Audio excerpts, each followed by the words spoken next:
সালাম আলাইকা ইয়া রাসূল সালাম আলাইকা ইয়া হাবিব সালাম আলাইকা সালাতুল্লাহ আলাইকা ইয়া রাসূলুল্লাহ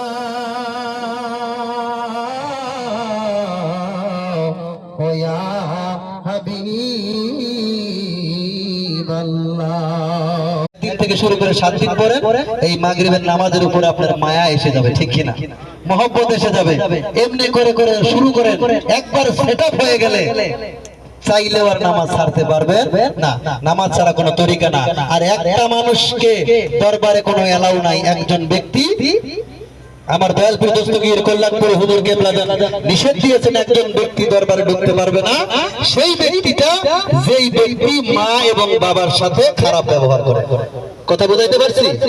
যদি এলাকায় কোনো জাকের অথবা নতুন ভাই তার কি তরিকা নিবেন, জাকেরদের দরদি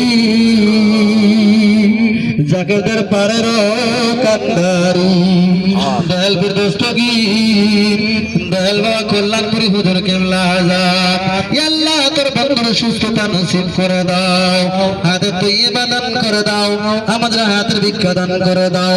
তোর দেওয়া দরবার শরীফ কিয়ামত পর্যন্ত কায়েম ও দায়েম রেখে শান শওকত বাড়াইয়া দাও।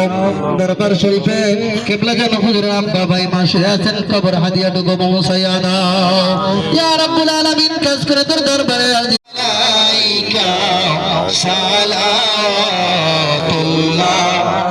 আলাইকা ইয়া রাসূলুল্লাহ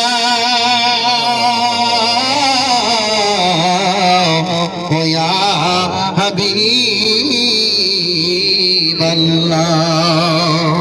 কোরআনে দেখি আপনার নাম, আজানে শুনি আপনার নাম, নামাজে বললাম তুমি খুশি হও রে মাবুদ, তাই তো জানি না। মাফ করো মাওলা, মাফ করো মোদের,